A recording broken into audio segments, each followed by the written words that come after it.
Assalamualaikum warahmatullahi wabarakatuh. Selamat berjumpa kembali anak-anak. Semoga hari ini dan hari-hari berikutnya kita selalu dalam keadaan sehat walafiat. Dan bagi kawan-kawan kita yang hari ini tengah sakit, semoga segera disembuhkan Allah Subhanahu wa taala. Anak-anak, masih tentang jaringan komputer dan internet. Kali ini kita akan membahas tentang lapisan informasi dalam sistem jaringan komputer.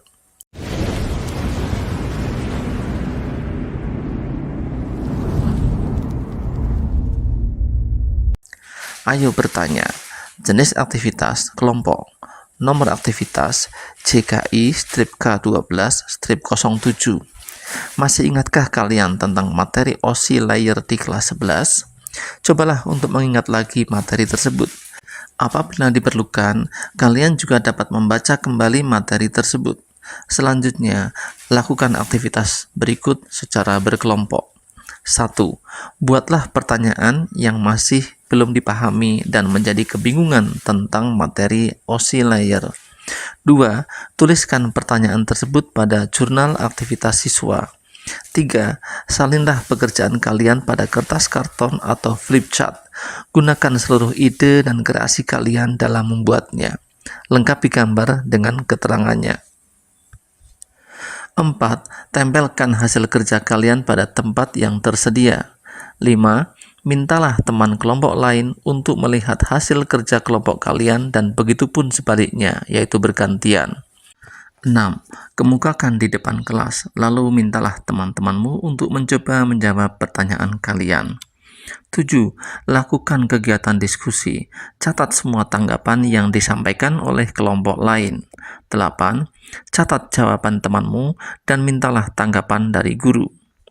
Apakah kalian dapat membayangkan sebelumnya bagaimana suatu informasi dapat dengan mudah kalian cari, lihat, dan baca dengan perangkat yang kalian miliki?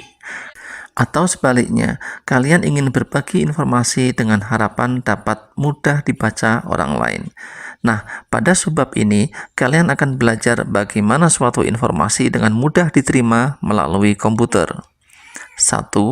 Model Open System Interconnection atau OSI layer. Pada awal mulanya, setiap sistem jaringan komputer melibatkan vendor yang memiliki standar masing-masing sehingga sebuah peralatan jaringan hanya dapat berkomunikasi dengan peralatan yang memiliki merek yang sama. Untuk mengatasi keterbatasan tersebut, dibutuhkan standarisasi sehingga perangkat yang dibuat berbagai vendor dapat saling berkomunikasi. Kemudian ISO atau International Standard Organization pada tahun 1977 mengeluarkan standar OSI atau Open System Interconnection yang sering dikenal dengan model 7 lapis OSI atau OSI 7 layer model. Pada gambar tersebut, terlihat 7 layer tersebut yang dimulai dari physical layer, data link layer, network layer, transport layer, session layer, presentation layer, dan application layer.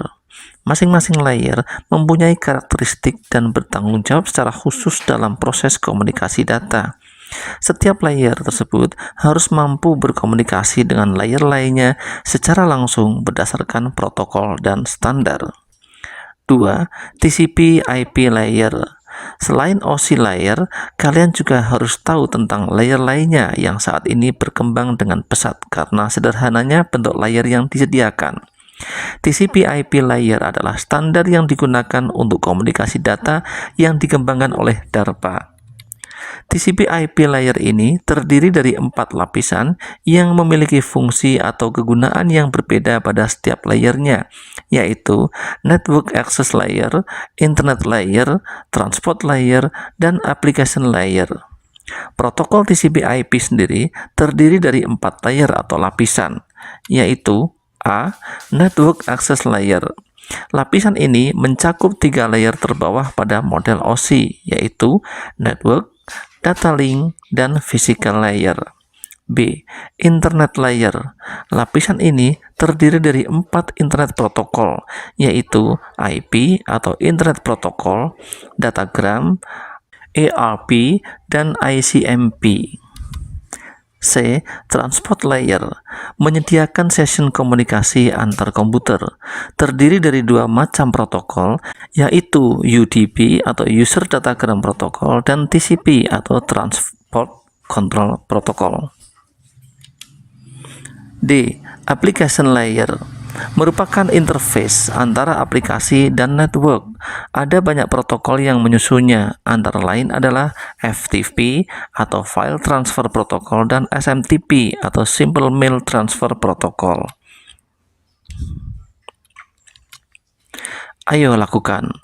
Jenis aktivitas kelompok. Nomor aktivitas CKI-K12-08. 1. Setelah melihat kedua model lapisan jaringan komputer di atas, lakukan perbandingan antara keduanya secara berkelompok. Kalian dapat menggunakan contoh tabel perbandingan berikut.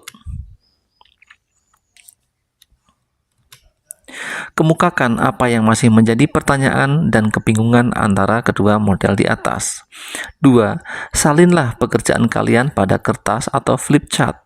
Gunakan seluruh ide dan kreasi kalian dalam membuatnya. Lengkapi gambar dengan keterangannya.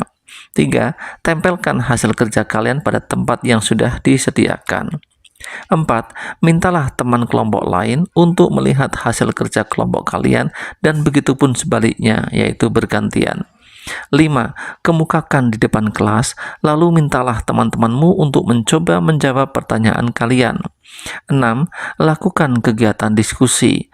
Catat semua pendapat atau tanggapan yang disampaikan oleh kelompok lain. 7. Catat jawaban temanmu dan mintalah pendapat atau tanggapan dari guru. Anak-anak, untuk video kali ini cukup sampai di sini dulu. Selamat belajar, selamat beraktivitas, semoga kalian sukses. Wassalamualaikum warahmatullahi wabarakatuh.